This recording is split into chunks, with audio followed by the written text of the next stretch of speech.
유대 전통에서는 복종이란 귀를 드러내놓는 것이라고 말한다. 그대가 진짜 그대의 귀를 열었다면, 거기 어떤 자물쇠도 귀마개도 없다면, 거기 어떤 곳으로부터의 유혹도 없다면, 그렇다면 그것은 단순히 귀만을 열어놓은 것이 아니다. 그대의 가슴 또한 열린 것이다. 그리고 진리의 씨앗이 그 가슴밭에 떨어지면 오래지 않아 그 진리의 씨앗은 싹이 트고 나무가 되어 자라날 것이다.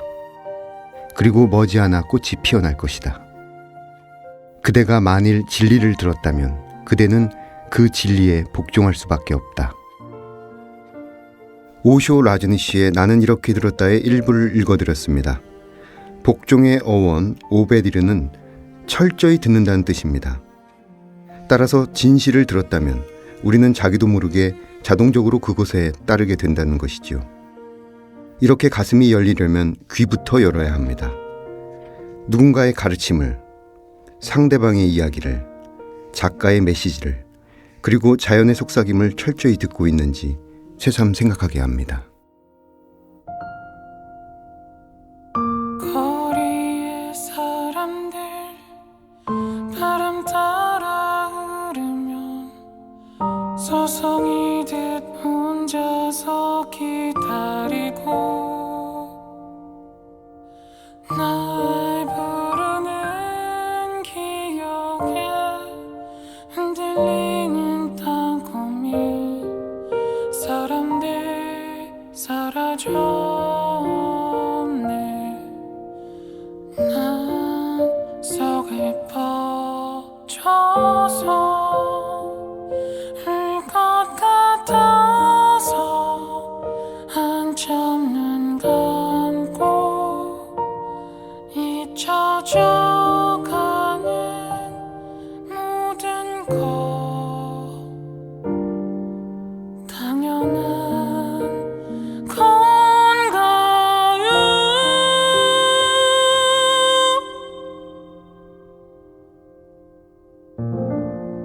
문학 라디오 헤이수의 문장의 소리. 네, 안녕하세요. 저는 진행을 맡은 헤이수입니다. 오늘 문장의 소리 작가의 방에는 조은 시인님과 그리고 황인숙 시인님 두 분 모셨습니다. 어서 오세요. 안녕하세요. 시 쓰는 조은입니다. 네. 안녕하세요. 좋은 친구 황인숙입니다. 조은 시인의 좋은 친구 절친 황인숙 선생님 인사해 주셨습니다. 조은 시인님에 대해서 짧게 소개해드리면요. 1988년 세계문학으로 데뷔를 하셨고요. 시집 땅은 주검을 호락호락 받아주지 않는다. 무덤을 맴도는 이유, 따뜻한 흙, 생의 빗살을 출간하셨습니다. 그리고 8년 만에 5번째 시집 옆 발자국이 나왔는데요. 선생님 출간하시고 어떻게 지내셨습니까? 예, 5번째 시집이 8년 만에 나왔지만 전혀 변함없이 똑같은 일상 그냥 똑같이 흘러가고 있습니다. 네. 네, 옆에 같이 나와주신 황인숙 시인님에 대해서 짧게 소개해드리겠습니다. 시집 새는 하늘을 자유롭게 풀어놓고 짧은 사랑의 긴 변명 우리는 철새처럼 만났다. 나의 침울한 소중한이여 못다한 사랑이 너무 많아서 등을 출간하셨습니다. 황인숙 선생님 요즘 어떻게 지내고 계십니까? 특별히 어떻게 지내는 건 없고요. 밀린 원고들을 좀 많이 써야지 하고 있어요. 네, 지난번에 저희가 섭외 연락을 드렸을 때 조은 선생님과 같이 나오시는 분이 지인분이 황인숙 선생님이라고 하니까 저희 조 PD 그다음 정 작가 이 두 분이 굉장히 놀라고 매우 좋아했었거든요. 여기까지 찾아와 주시고 또 두 분이 함께 나와 주셔서 저도 매우 기쁩니다. 차 타고 오시면서 여기까지 오시면서 어떤 생각들을 좀 하셨는지 가볍게 한번 여쭤보겠습니다. 예, 일단 제가 황인숙을 죄송합니다. 네. 워낙 친한 친구라서 네. 황인숙 시인이랑 같이 어딘가에 출연한다는 게 너무 재미있었고요. 네. 그리고 또 선선히 나와준다 해서 좀 놀라웠고 그리고 시간도 잘 지켜서 여기까지 정시에 도착할 수 있는 것도 놀랐고 재밌었습니다. 혀를 차시네요.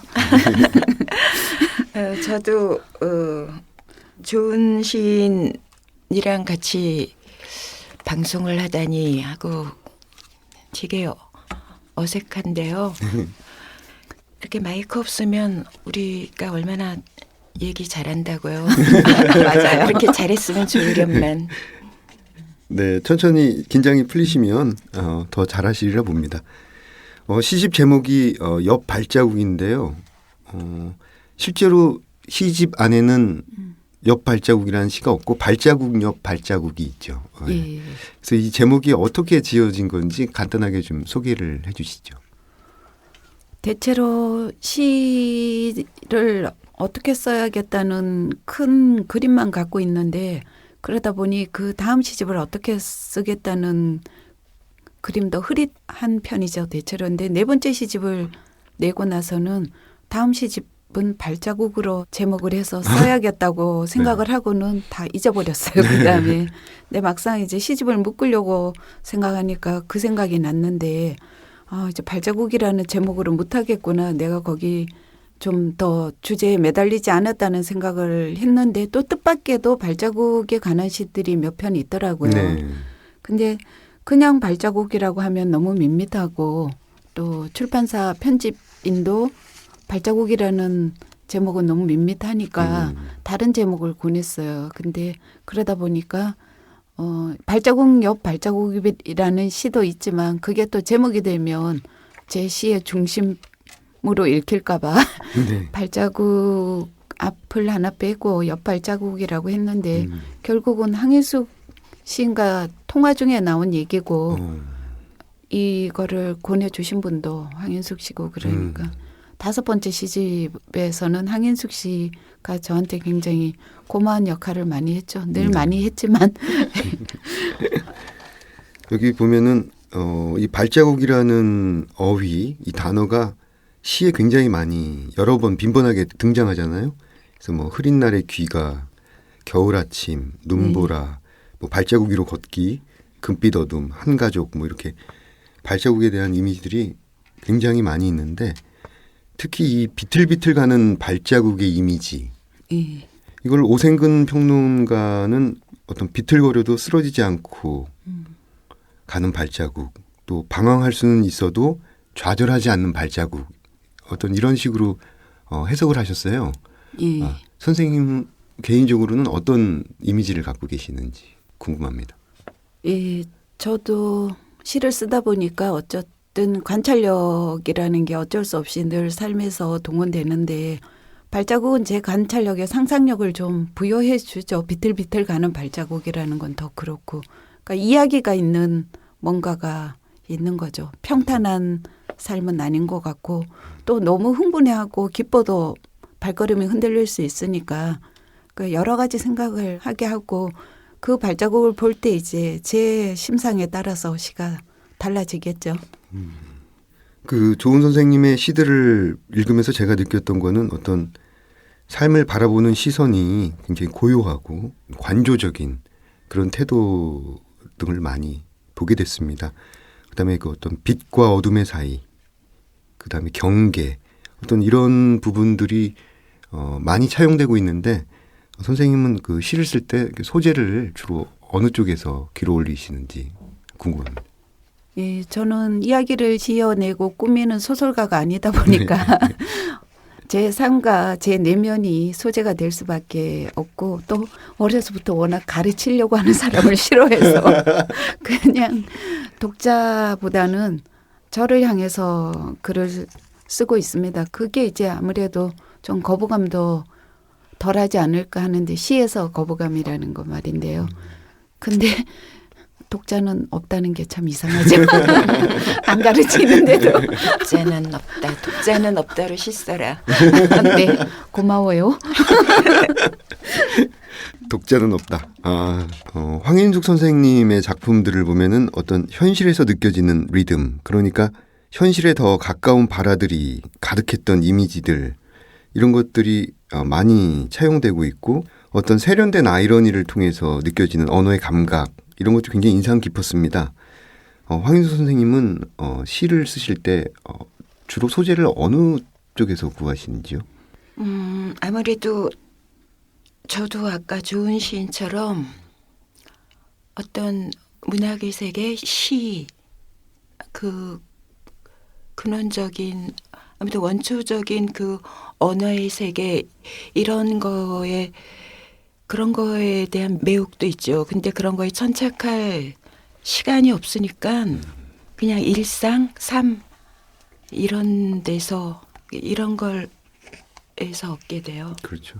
시의 가장 소중한 소재들은 일상에서 오는 것이죠. 소중하다기보다 많은 부분이 그렇죠. 네. 저한테는. 두 분이 어떻게 친해지시게 된 건지, 언제 처음 만나셨고 어떤 에피소드들이 있었는지 좀 듣고 싶습니다. 먼저 조은 선생님께서 한번 말씀해 주시죠. 황인숙 시인을 처음 봤을 때는 네. 기억이 나지 않아요. 근데 소문은 너무 많이 들었죠. 문단에 상당히 기인이 있다는. 네. 뭐라고?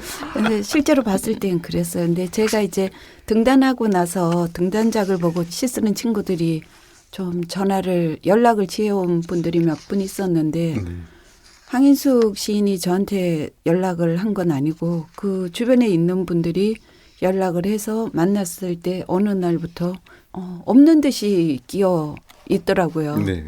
그분이 이제 황인숙 씨였어요. 근데 한눈에 띄었죠. 멀리서 봬도 금방 알아보실 수 있죠. 예, 예. 알아볼 수 있죠. 네. 그 황인숙 선생님은 좋은 시인의 어떤 부분들이 조금 독특하다라든지 친해지고 싶다 이런 걸 느끼게 되셨는지요? 뭐 친해지고 싶다고 생각한 바도 없이 그냥 친해졌는데요. 근데 처음에 좋은 시 그 땅은 호락호락 주검을 받아들이지 않는다. 그리고 지금은 비가 이런 시 왔을 때 와, 시 굉장히 좋으네 하고 생각했어요. 그래서 더 가까이 자연스럽게 친해진 것 같아요. 그 황인숙 선생님이 보시기에는 조은 선생님은 시인으로서의 평가 말고 어떤 사람인가요? 네. 결벽스러울 정도로 그러니까 어떤 때는 정말 숨이 막힐 정도로 도덕적이에요. 아이고야. 그리고 성심의 인간. 그게 제일 특색인 것 같아요. 그리고 성심이나 결벽은 저도 있으려면 있는데요. 근데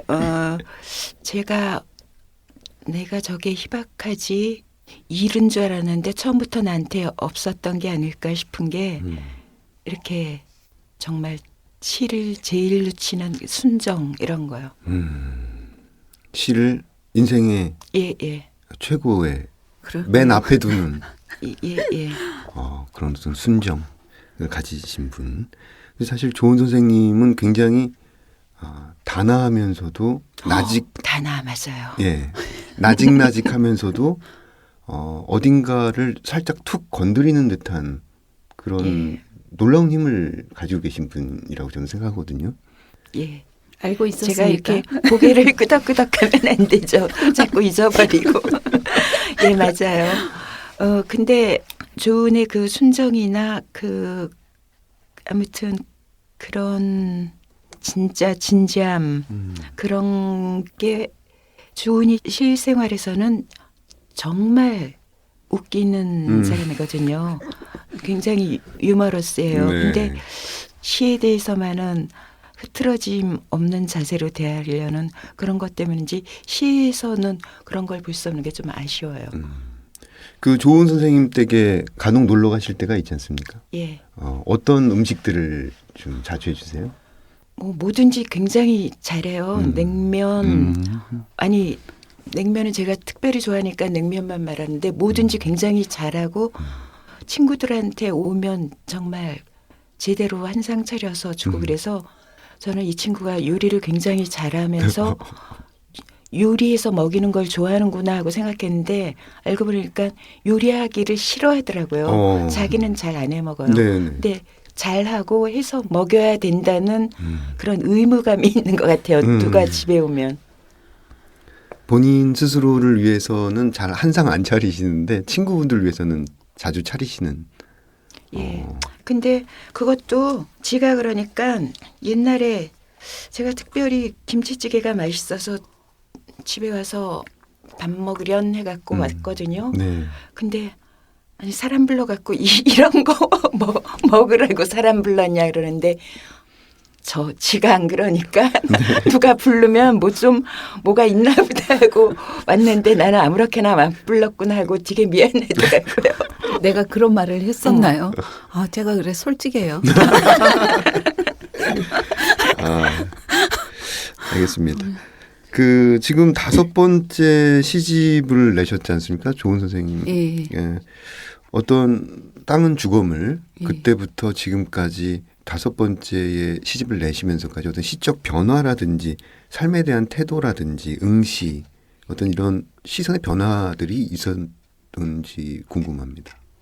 큰 시선이 바뀐 건 아닌데 좀 융통성은 많이 생긴 것 같아요. 그러고 이제 황인숙 씨가 안타까워한 제가 사실은 진짜 아닌 게 아니라 어려서부터 선생님들도 제가 말썽을 많이 부렸지만 미워하지 않고 때리지 않은 게 좀 제가 사실 유머 감각이 있고 되게 그런 게 있었던가 봐요. 선생님들이 궁금해하고 늘 안부도 그런데 그런 것들이 이제 좀 나와도 되지 않을까 하는 그런 시점까지 혼자 생각하기에 온 게 아닌가 하는 좀 힘이 풀리는 그게 노화와 함께 오는 건지도 몰라요.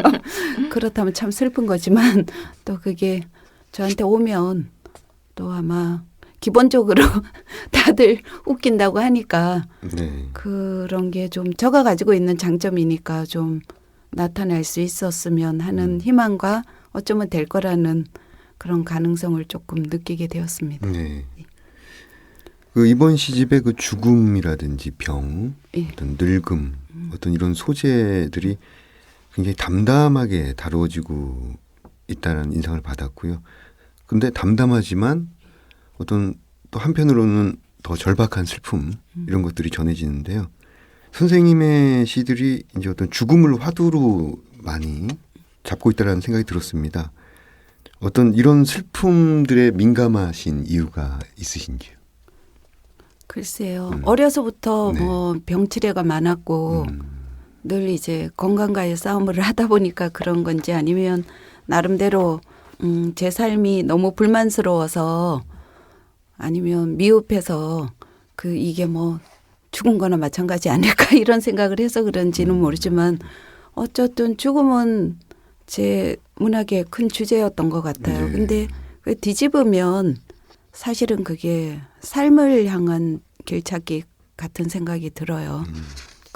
뭐랄까 사실 죽음이 어두운 세계인데 어둠 속에는 어쨌든 모든 게 다 있잖아요. 근데 빛을 얘기하면 사실 빛에서 나타나는 것밖에 사실은 뭐 조금 더 있겠죠. 그렇지만 저는 그 어둠 속에는 어마어마한 뭔가 저를 세워줄 수 있는 뭔가가 있다고 늘 생각을 해서 그냥 어둠을 문학에서 이제 제가 일상이 아니라 문학이니까 문학에서는 피하지 않고 그냥 제주껏가 바라봤던 것 같은데 요즘은 워낙 이제 긍정적 삶 뭐 이런 걸 너무나 일상에서들 요구하다 보니까 심지어 시 쓰는 친구들조차도 시를 밝게 쓰라는 충고를 많이 하더라고요. 그래서 제가 이렇게까지 전 어둡나? 저는 안 그랬어요. 이렇게까지 어두웠나 싶고 조금 저도 좀 충격을 받았어요. 네네. 예.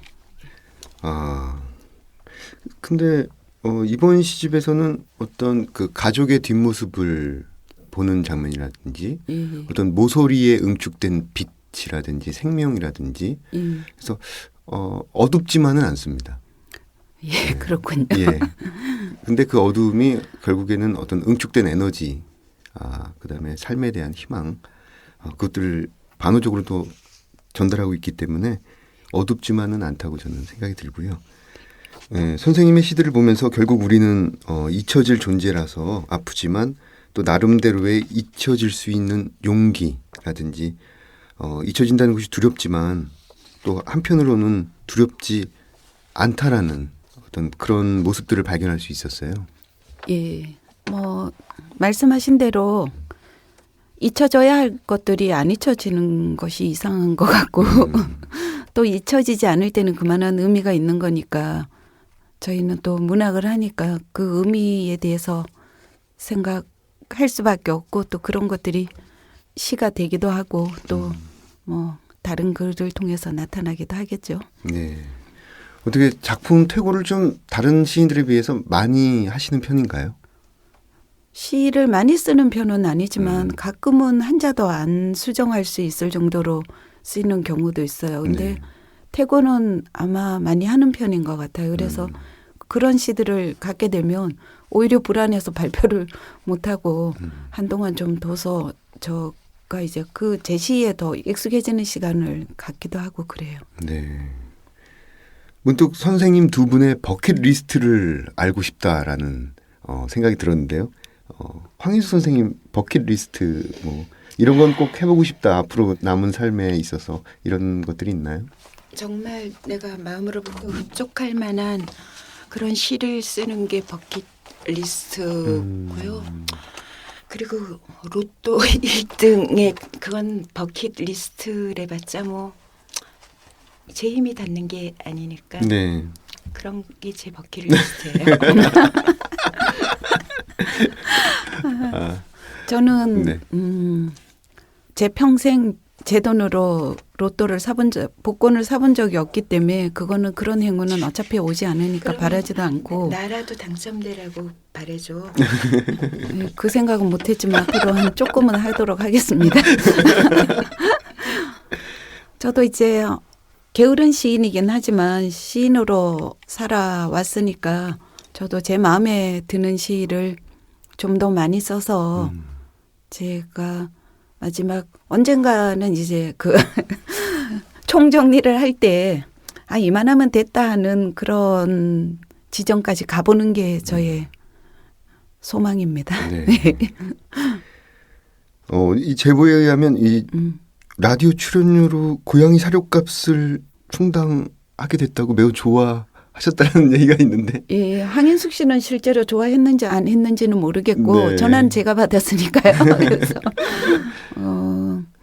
고양이를 키우고 계시나요? 예, 고양이 4마리를 키우고 4마리. 예. 예. 사료값이 만만치 않을 것 같습니다. 병원값도 많이 들고 그래서요. 진료비도 많이. 예.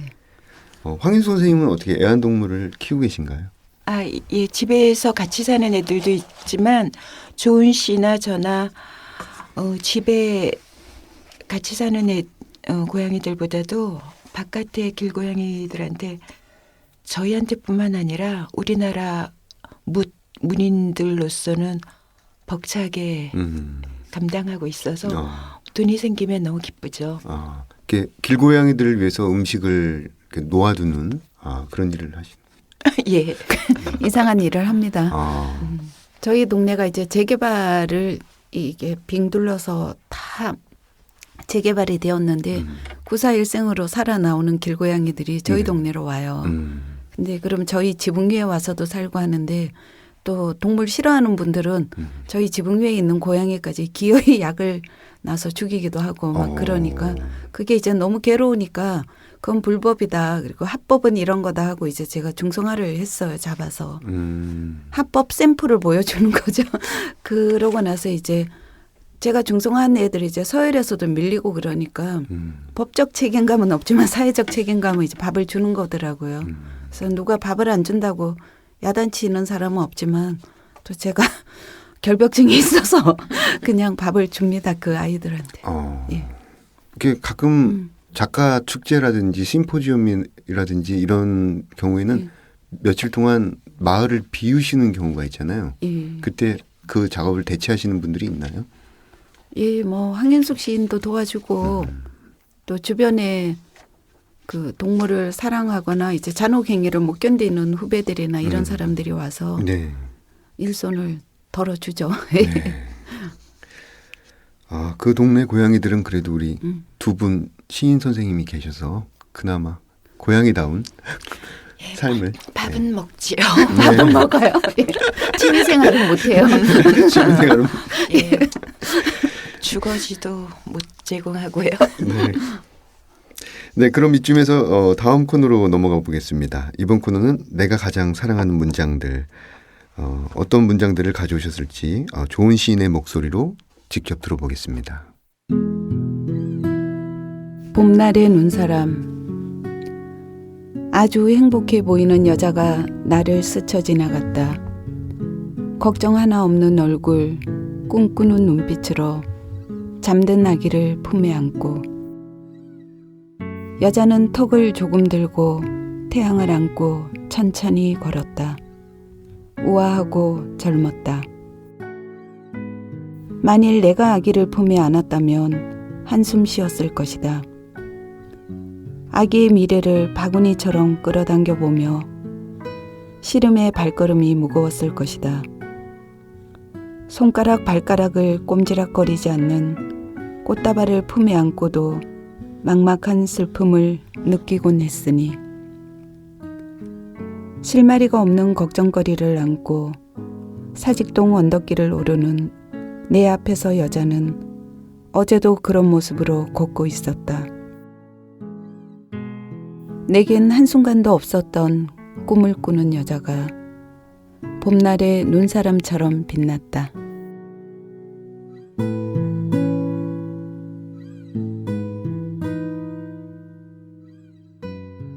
네, 선생님 잘 들었습니다.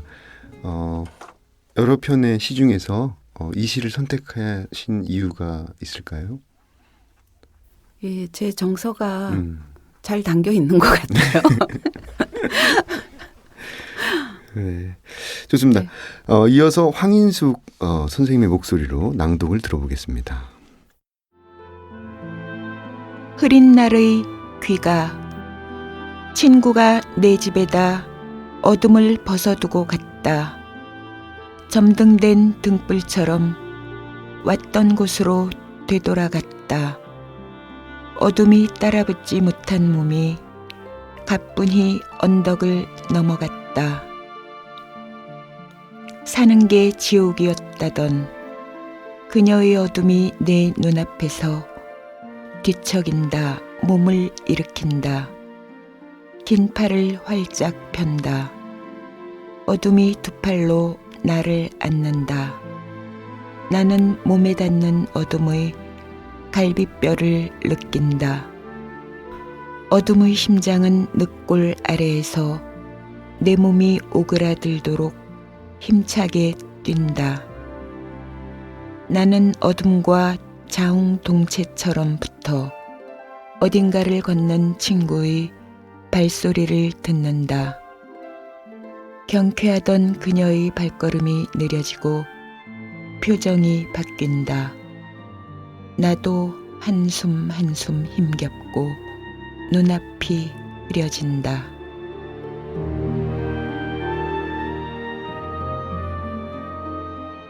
네, 황인숙 선생님 낭송이 굉장히 좋습니다.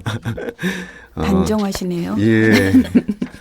낭송할 때 표정이 지금까지는 좀 달라지셨어요. 그래요. 네, 굉장히 안 보여서 안 틀리려고? 안 들리려고.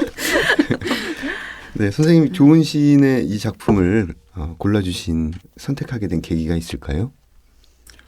주은한테는 아무튼 사람들이 많이 찾아오는데 주로 주은한테 기쁨을 주려는 사람보다 자기의 슬픔, 아무튼 짐을 좀 내려놓으려고 찾아오는 친구들이 많아요.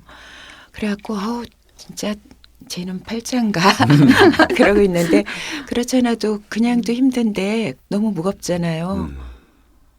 그리고 자기가 해결할 수 있는 것 해결해주고 짐을 덜어주긴 하지만 그러기도 힘겹고 또 그러지 못할 거는 또 못해서 힘겹잖아요. 그래서 시인 조은의 생활이 보이는 것 같아서 골랐고요. 네. 이게 혹시 내가 아니었나? 전혀 아닙니다. 예. 네. 그 해설 쓴 오생근 선생님도 그 좋은 시인의 어떤 공감 능력, 아주 특이한 공감 능력을 언급하면서 이 시를 다뤘던 것으로 기억합니다. 네, 이번에는 사운드 앤 스토리 코너인데요. 저희 문장의 소리에서는 작가님이 직접 녹음해 오신 소리들을 틀어드립니다. 오늘 우리들 위해서 어떤 소리를 들고 오셨는지 함께 들어보겠습니다.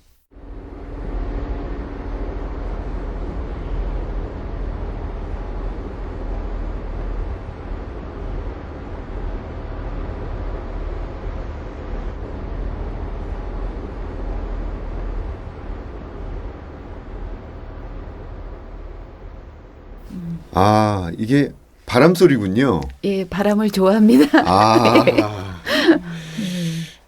이 소리 들으시니까 어떤 저는 생각을? 안 들려요. 네, 그 네. 마음으로 들어야 하는데요. 그래? 착한 사람한테만 들리는 거야? 네.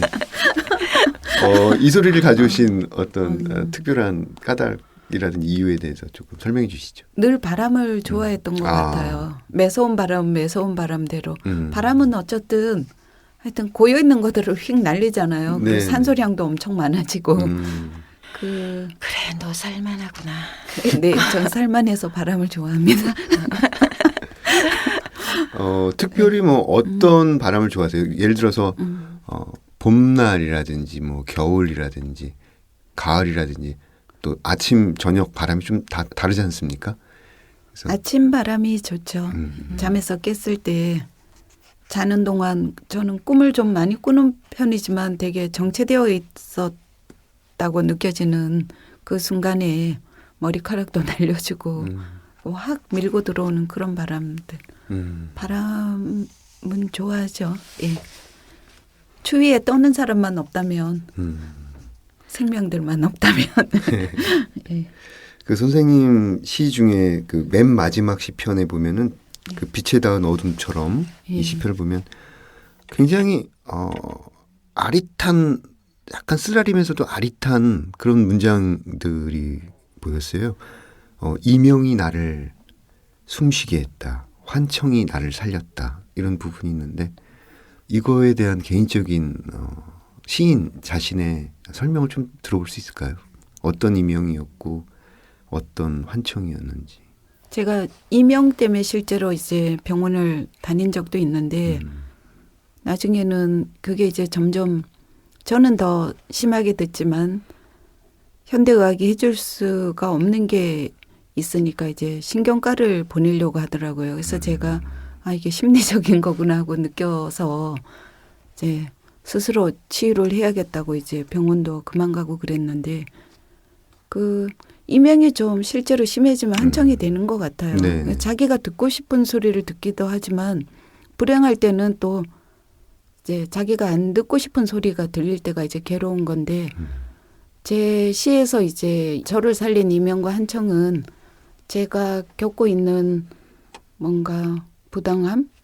어쨌든 개인이 작은 일이지만 자기 삶의 불행을 느낄 때는 굉장히 크잖아요. 그런 것들을 흐릿하게 해주는 어떤 전 그걸 약으로 받아들인 것 같아요. 어느 시점에서. 그래서 그냥 이 난파선 같은 쪽배를 타고 그냥 흘러가 보지 뭐 하는 순간 실제로 낫더라고요. 예. 그리고 그 이명이라는 게 지금도 전혀 청각이 깨끗하지는 않은데 청각이 안 깨끗하니까 목소리는 커지더군요. 그래서 이제 난청이 조금 있어요. 있는데 그래도 이제 그걸 즐기면서 살려고 노력을 하고 있어요. 네. 조은 선생님께서 병을 약으로 받아들이시는 어쩔 수 없으니까요. 네. 그런 대목이었고 아니 항상 다른 분들의 이야기를 가만히 잘 들어주셔가지고 저는 이명과 난청이 있으리라고는 1도 생각 못했습니다. 그러게 말이에요. 잘못 듣고 있을지도 몰라요. 그래서 안 듣고 있을지 몰라요. 그래요. 듣는 얼굴로. 그러니까. 네. 이제 정말 녹음을 마칠 시간이 되었는데요. 여름 휴가 계획 있으십니까? 두 분? 저는 부모님이 살아 계실 때는 늘 여름에 이제 어려서부터 가족들이랑 여행을 가서 그 참 이상한 고행인데도 왜 그렇게 갔는지 모르겠어요. 근데 부모님이 이제 다 떠나니까 네.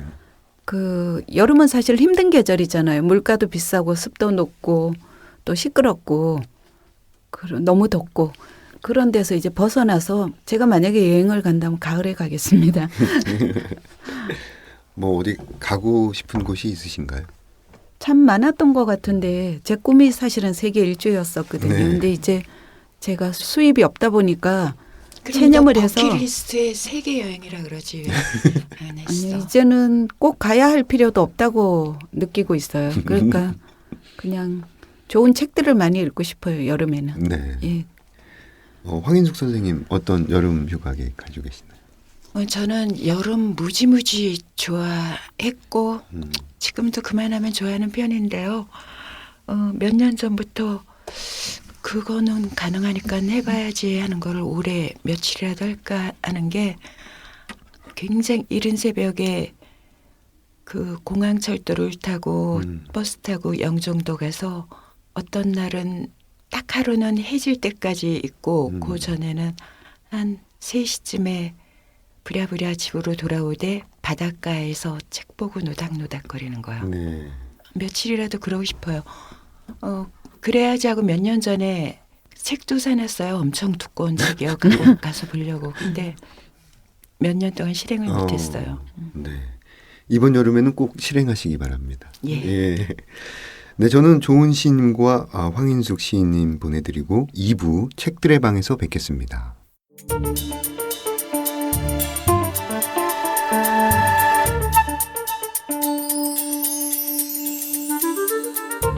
문장의 소리 2부 책들의 방.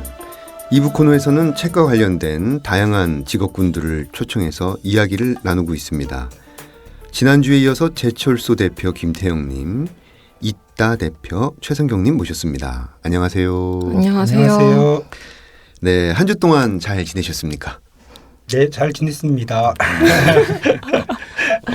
김태영 대표님은 어떤 한 주를 보내셨는지요? 네, 저는 이제 다음 책 준비하면서요. 네, 이제 원고들이 들어와야 되는데 소식이 없어서 예, 작가분들에게 어떤 독촉 메일을 한번 쫙 예, 보내는 한 주였습니다. 네, 네. 독촉 주간이었군요. 네, 네. 좋습니다. 네, 이따의 최성경입니다. 저희도 다음 달에 신간이 준비되어 있는데요. 이번 주는 신간 작업을 열심히 준비하고 있었어요. 네, 신간 준비로 분주한 네. 한 주를 보내셨군요. 네. 또 독촉 받는 게 또 작가들의 로망 아닙니까? 아, 그렇습니까? 아, 그렇군요. 네. 네, 열심히 더 독촉을. 지금 책을 내고 싶은 많은 청취자 여러분들이 나도 제발 독촉 한번 받았으면 하는 꿈을 꾸고 계실 것 같아요. 네, 오늘은 가장 사랑하는 책에 대해서 이야기를 나눠보겠습니다. 두 분 읽어줄 책 가지고 오셨죠? 먼저 김태형 대표님 네. 어떤 책을 가져오셨는지 설명 부탁드립니다. 네, 저는 아무튼 시리즈 중에 김현 시인이 쓴 아무튼 스웨터라는 책을 가지고 왔는데요. 저기 얼마 전 팟캐스트 하신 거 보니까 이제 편집자분들이 나오셨는데 본인들이 만든 책을 안 가져오셨더라고요. 민망하신지. 근데 저는 대표기 때문에 네. 네. 대표는 이런 걸 해야 돼서 예, 민망하지만 제가 만든 책 중에 한 권을 갖고 왔고요. 네. 네. 아무튼 시리즈 모든 책이 다 재미있지만 제가 특별히 아무튼 스웨터를 갖고 온 거는 알라딘 기준 판매 지수가 제일 낮아요. 네, 그래서 그리고 점점 날씨 더워지고 있고 스웨터와는 뭔가 이렇게 자꾸 거리가 생겨서 응원하는 차원에서 네. 제가 되게 좋아하는 구절이라 가지고 나왔습니다. 네, 감사합니다. 네. 그럼 김태형 대표님의 목소리로 낭독 들어보겠습니다. 18세기 프랑스와 영국의 어부들은 바닷바람으로부터 몸을 보호하기 위해 카디건 스웨터를 입었다. 물론 그때는 카디건 스웨터라는 말 대신 달리 불리는 말이 있었을 것이다. 가령 부드러운 갑옷, 바람을 먹는 옷. 눈빛이라는 말이 없었을 때 내가 바라보는 눈동자의 반짝임은 어떻게 불렸을까? 별이라는 말이 없을 때 하늘에 반짝이는 것은 아였을까, 오였을까? 사랑이라는 말이 없었을 때 가까이 있고 싶은 마음은 손을 먼저 잡는 것이었을까, 발을 먼저 맞대는 것이었을까? 노래라는 말이 없었을 때 몸에서 흘러나오는 것은 목소리에 가까운 것이었을까, 자연의 소리에 가까운 것이었을까? 욕심과 사륙과 재앙은 하나의 말이 아니었을까? 그때는 아니나 지금은 그렇게 부르는 것. 그런 걸 생각하면 가끔 턱을 괴게 된다. 턱을 괴는 몸짓은 턱을 괴고 멍하니 창밖을 내다보는 일은 인간만이 누리는 행복이다. 인간만이 시간에 쫓기며 살기 때문이다. 속도로부터 삶을 지켜내는 순간, 정적 속에서 생각의 단추를 끼웠다 풀었다 하는 일이 인간을 잠시 짐승에서 구한다. 네. 김태형 대표님이 낭독을 해주시니까 제가 지금 왠지 턱이 괴어진 그 부분이 이렇게 특히 마음에 드신 이유가 있을까요? 네, 이 아무튼 스웨터 중에 이제 카디건 스웨터라는 꼭지의 첫 부분인데요. 예, 이게 스웨터라는 소재를 가지고 이제 에세이 산문집 한 권을 이제 쓰셨어요, 김현 시인이. 근데 이게 처음 보내준 아마 원고였어요. 예. 원고를 한 번에 다 안 보내주시고 찔끔찔끔 보내주셨는데 네, 가장 처음으로 받았던 원고였는데 제가 그때 카페에서 일을 하고 있을 때였는데요. 이 원고를 받고 뭔가 읽으면서 주변에 어떤 다른 소리들이 다 음소거가 된 듯한 느낌이 들었어요. 그래서 아름답다라는 생각이 들었고요. 예, 그래서 이 원고를 책으로 만들게 돼서 정말 행운이다. 뭐 이런 생각도 했던 것 같고 그날 되게 기분이 되게 좋았던 것 같아요. 그렇습니다. 네. 그 필자와 출판사 대표 간의 어떤 첫 눈맞춤과 같은 네, 맞아요. 네, 그랬던 것 같아요. 이번에는 최성경 대표님의 목소리로 낭독을 들어볼 텐데요. 어떤 책을 가져오셨나요? 제가 가져온 책은 우리가 키스하게 놔둬요라는 책이고요. 이타 출판사에서 2017년도에 이제 어떻게든 이제 출판으로 좀 먹고 살아보자 이런 생각으로 이제 4명이 이제 모였어요.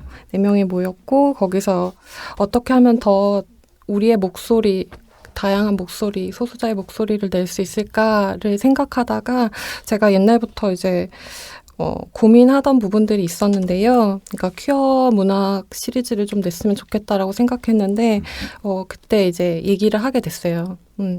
그래서 큐큐라는 브랜드를 만들었고 거기 이제 첫 책으로 퀴어 시선집 우리가 키스하게 놔둬요를 출간했거든요. 그래서 저한테는 이게 되게 의미가 있고 되게 옛날부터 모았던 시들을 이제 풀고 번역해서 황인찬 시인하고 함께 엮었거든요. 그래서 저한테는 큐큐의 첫 책이라서 의미가 있어서 가지고 나왔습니다. 네, 최성경 대표님의 목소리로 들어보겠습니다.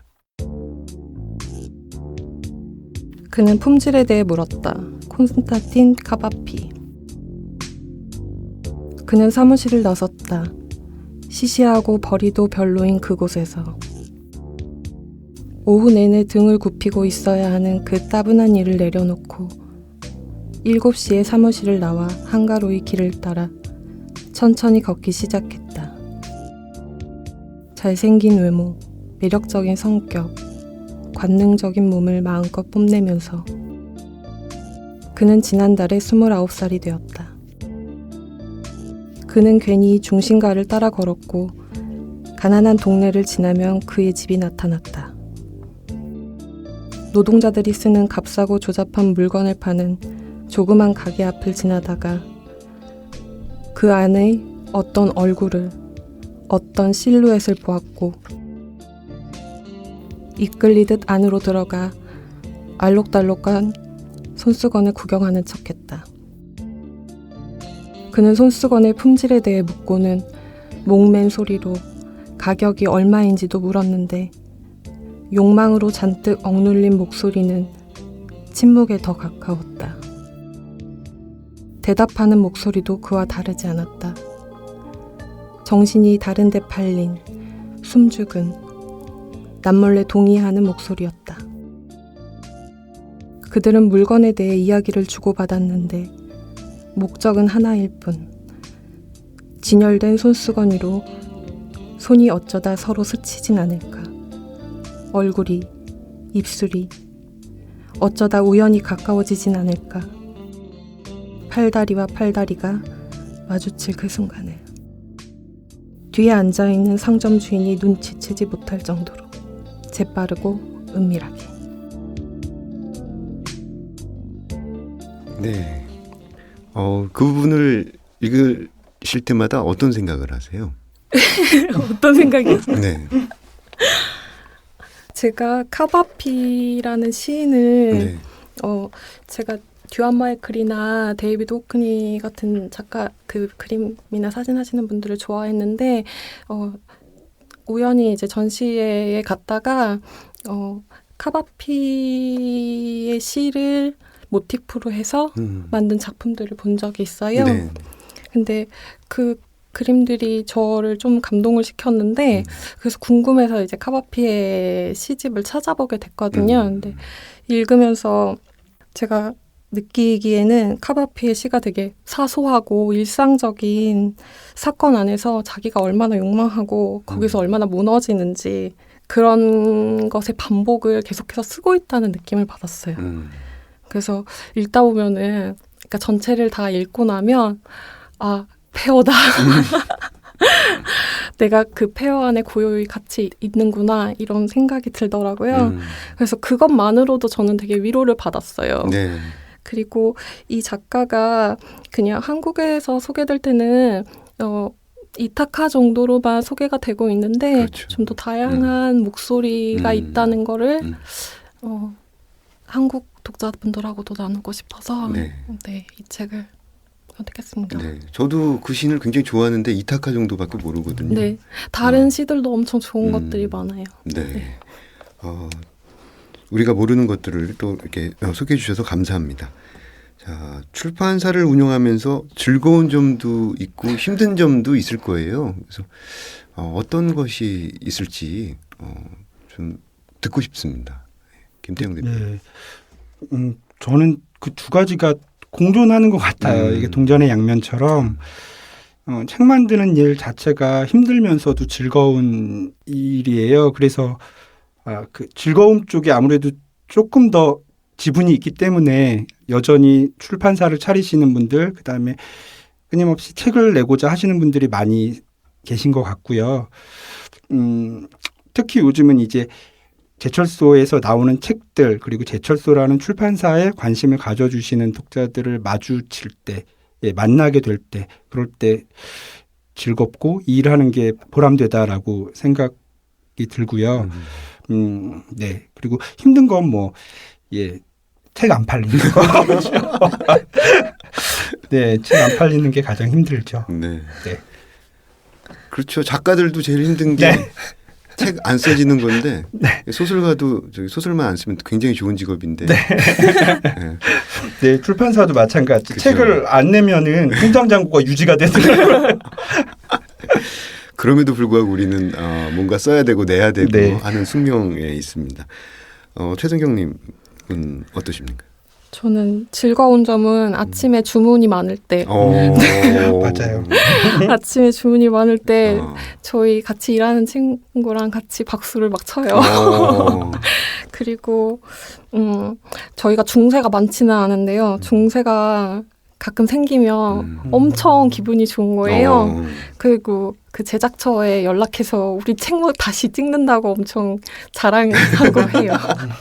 그런 건 자랑해도 좋죠. 네. 네. 혹시 그 본인 출판사에서 내신 책이 100만 부가 팔렸다. 100만 부? 뭐 너무 약한가요? 1000만 부로? 아니요. 100만 부 괜찮죠? 네. 100만 부가 팔렸다. 이럴 때 어떤 꿈꾸는 이벤트 같은 게 있을까요? 예를 들어서 뭐 저자들을 전부 다 불러가지고 선상 파티를 한다든지 뭐 어떤 이런 이벤트를 생각하신 적이 있나요? 뭐 해외여행을 전부 다 보내준다든지. 저는 일단 월급을 그 책을 만드는 사람들한테 그게 적당한 돈을 다 주고 싶어요. 네, 저희가 처음에 시작할 때도 이게 거의 무일푼으로 시작한 거라서 번역하거나 혹은 디자인하거나 편집하는 사람들한테 제대로 된 돈을 못 줬었거든요. 그래서 그런 걸 좀 채워주고 싶어요. 너무 훌륭한 말씀을 하셔서 저는 출판 안 할 거예요라고 그 말씀을 드리려고 그러다가 그 선상 파티까지는 아니고요. 저도 이제 뭐 제철소의 밤 해서 하고 싶은 건 있어요. 뭐 꼭 100만 부가 팔려서 가능한 일은 아닌 것 같고요. 10주년 정도 되면은 뭐 가능하지 않을까 해서 제철소에서 책을 같이 내셨던 저자분들 네. 그리고 같이 일했던 말씀하셨던 뭐 외주 편집자나 뭐 디자이너나 이렇게 많은 도움 주셨던 분들하고 같이 술 마시고 뭐 낭독회도 하고 그런 걸 하고 싶은데 제철소 책 중에 공저가 많아요. 앤솔로지 책이 많아서 저자가 꽤 많이 될 것 같아서 좀 고민이 되기는 합니다. 예. 그 제철소와 이따 이름으로 꼭 출간하고 싶은 책이 있다면 어떤 걸까요? 지금 꼭 출간하고 싶은 책이라고 해서 지금 이제 출판하는 마음이 시리즈예요. 일하는 마음 시리즈인데 이제 올해 지금 목표하고 있는 게 미술하는 마음, 문학하는 마음 준비하고 있고요. 그리고 내년에 영화하는 마음, 뭐 연극하는 마음, 과학하는 마음 이런 식으로 좀 계속 이어나가고 싶어요. 이 시리즈를 인터뷰집 시리즈를. 그래서 예, 그것들을 좀 차근차근 준비를 잘 해서 뭐 10권, 뭐 20권 이렇게 계속 이렇게 이어서 끊기지 않고 네. 좋은 저자들과 이렇게 냈으면 하는 바람입니다. 네, 그 시리즈의 효과가 또 시너지를 일으키는 네. 효과도 있지 않습니까? 예, 최승용. 일단은 아무래도 고전 작품들을 많이 출간하고 있는데요. 가능하다면 작가들의 선집을 두껍게 묶어가지고 한 100권쯤 내면은 좋겠다. 그렇게 생각하고 있고 네. 큐큐 같은 경우에도 저희가 이번에 지금 준비하고 있는 책이 한국 퀴어 단편선이거든요. 그래서 재밌네요. 처음 시도하는 거기도 하고 처음이라 좀 헤매기도 하고 했는데 이게 좀 잘 돼서 좀 끝까지 네. 내년에도 한 권쯤 낼 수 있었으면 좋겠습니다. 좋습니다. 네. 이 독립출판을 꿈꾸는 청취자분들에게 이 한마디 전하고 싶다 하시는 것인가요? 글쎄요. 네, 굳이 하셔야겠다면 예, 총알을 좀 준비를 하시는 게 좋지 않을까 싶어요. 네, 그러니까 한 책을 내고 그 다음 책을 내기까지 텀이 길어지면 아무래도 지치기 쉽거든요. 그래서 예, 그런 말씀 드리고 싶고요. 결국 내가 좋아하는 걸 해야지 맞는 것 같아요. 예, 내가 잘 알고 관심 있고 좋아하고 하면 즐거운 것. 그래야지 책이 안 나가도 버틸 수 있는 힘이 되는 것 같습니다. 맞습니다. 네, 최승용님. 네, 조언이라고 하기에도 저도 헤매고 있기 때문에 뭐라 할 말은 딱히 없지만 그건 있는 것 같아요. 재미있게 한번 해보자 이렇게 생각하고 시작했을 때는 어려운 문제들이 생각보다 되게 많고 그냥 기획만 혹은 편집만 디자인만 하는 게 아니라 그에 부수적으로 해야 되는 일들이 되게 많고 아까 말씀하셨던 것처럼 자본도 넉넉해야 하는 것 같아요. 그래야지 지치지 않을 수 있고 어려움이 닥쳤을 때 극복할 수 있는 힘도 생기는 것 같고 자금이 없다면은 이제 많은 부분들을 포기해야 되거든요. 그래서 그런 부분들을 감당할 수 있는지 먼저 생각해보고 시작하시면 좋을 것 같습니다. 네. 두 회에 걸쳐 문장의 소리 책들의 방 코너에 참여해 주셨는데요. 마지막으로 청취자분들께 드리는 인사와 함께 마지막 간단한 멘트 부탁드리겠습니다. 네, 그 좋은 자리에 불러주셔서 감사하고요. 게다가 또 제가 개인적으로 좋아하는 이따 출판사와 함께해서 더욱 기분이 좋습니다. 앞으로 네, 제철소가 내는 책들 관심 있게 많이 지켜봐 주셨으면 좋겠고요. 지치지 않고 열심히 좋은 책 내도록 하겠습니다. 고맙습니다. 감사합니다. 네, 저도 문장의 소리에 참여하게 돼서 너무 기쁘고 제가 제철소 책을 많이 사서 읽고 좋아해요. 네, 감사합니다. 그래서 같이 얘기 나눌 수 있어서 좋았고 제철소의 책뿐 아니라 이따와 큐큐의 책도 관심 가지고 많이 봐주셨으면 좋겠습니다. 감사합니다. 네, 두 분 출판사의 번영과 영광이 깃들기를 기원합니다. 고맙습니다. 네, 문장의 소리 이제 마칠 시간입니다. 이어서 첫 책을 낸 작가들의 소개가 있겠습니다. 여기까지 저는 헤이수였고요. 다음에 찾아뵙겠습니다. 감사합니다.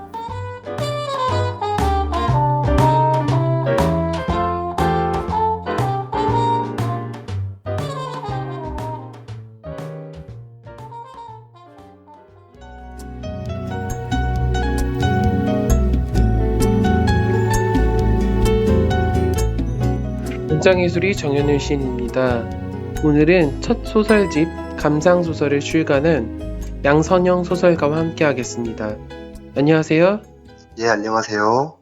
저는 이번에 감상소설이라는 책을 출간한 양선형이라고 합니다. 예, 반갑습니다. 아, 첫 소설집이 나왔습니다. 네, 어떻게 예. 지내고 계신가요? 저는 똑같이 일하면서 지내고 있고요.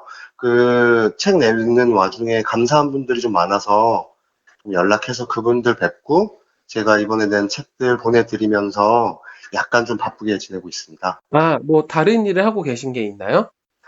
예, 저는 뭐 이렇게 학원에서 음, 고등학생들도 가르치고 예, 그 다음에 뭐 여러 가지 아르바이트도 하면서 계속 지내고 있었어요. 아, 이번에 책이 나와서 그래서 또 하나 일이 좀 늘어나서 그런 것도 하고 그러면서 지내고 있습니다. 아, 네, 소설 제목이 감상소설인데요. 예, 제목이 어떻게 지어진지 궁금합니다.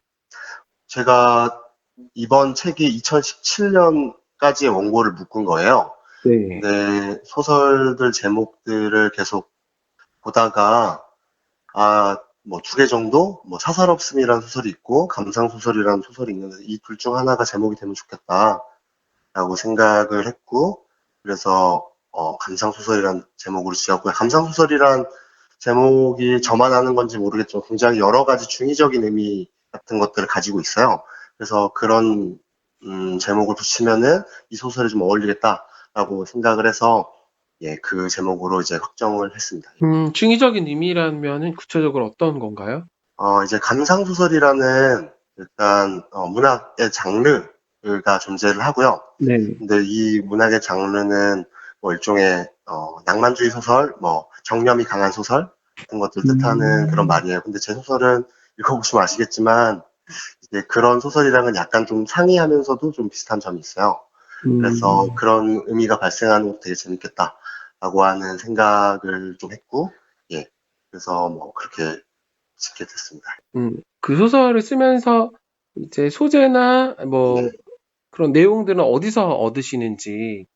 소재는 저는 글쓰기 공간 자체에서 얻어요. 그러니까 뭐 이렇게 여러 가지가 이렇게 뭐 떠다니다가 생각을 하고 이런 이미지 같은 것들이 생기면 그것들을 그냥 글쓰기 공간으로 데려와서 그 소재나 주제랑 엎치락 뒤치락을 하면서 그 공간 자체에서 쓰여지는 대로 글을 쓰거든요. 그래서 보통 그렇게 소설을 진행하는 것 같아요. 그러니까 예, 공간 자체에서 얻는 것 같아요. 글을 쓰는 순간에서. 예.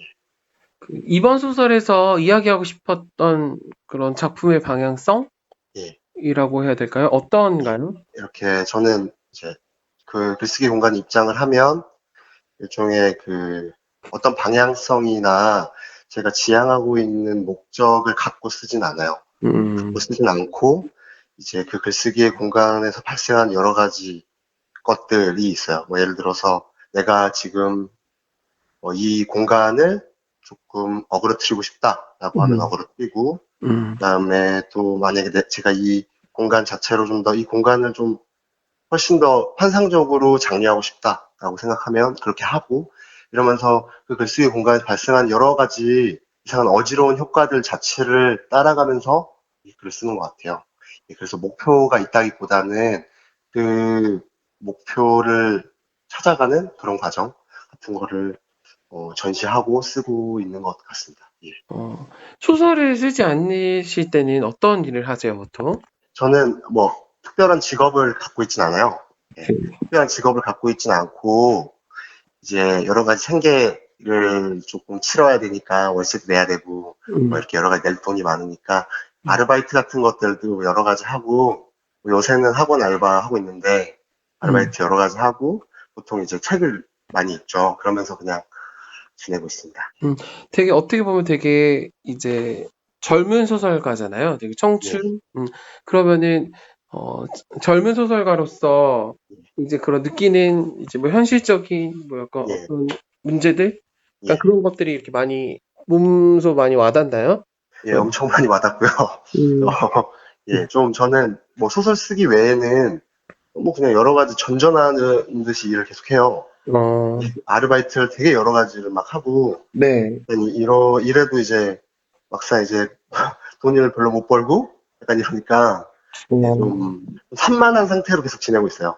산만한 상태로 계속 지내고 있고 그래서 그런 부분에서 이제 느껴지는 현실적인 문제들이 있는 것 같아요. 뭐 여러 가지 알바라고 했는데 궁금한 게 어떤 알바들이에요? 저는 뭐 저 망원동 사는데 망원동에서 뭐 이렇게 여기 주점에서도 일을 하고 그다음에 뭐 학원에서도 일을 하고 그다음에 이제 교정 아르바이트 같은 것도 봐서 하고 뭐 한 1, 2년 전에는 뭐 편의점에서도 일을 하고 뭐 이렇게 다양한 아르바이트 같은 것들을 파트타임으로 이렇게 하고 있어요.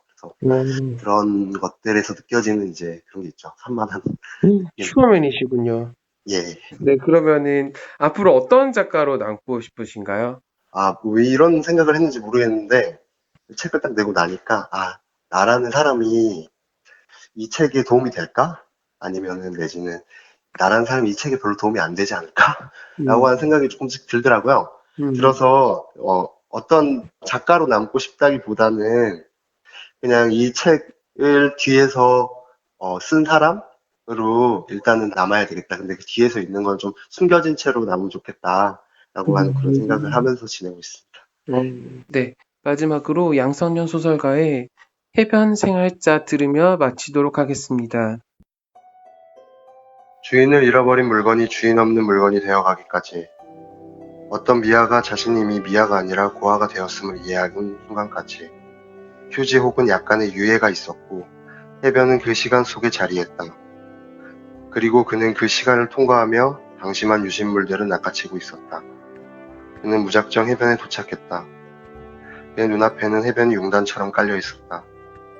그는 무작정 해변을 뒤져야만 했고 모래를 들쑤시는 일이 그가 치러야 할 일과였다. 모래가 술렁이며 해변을 걸어 잠근다. 그는 해변의 문을 열지 못한다. 그럼에도 불구하고 해변이란 누구에게나 열려있는 것처럼 보인다. 그는 실제로 온갖 노력을 아끼지 않았다.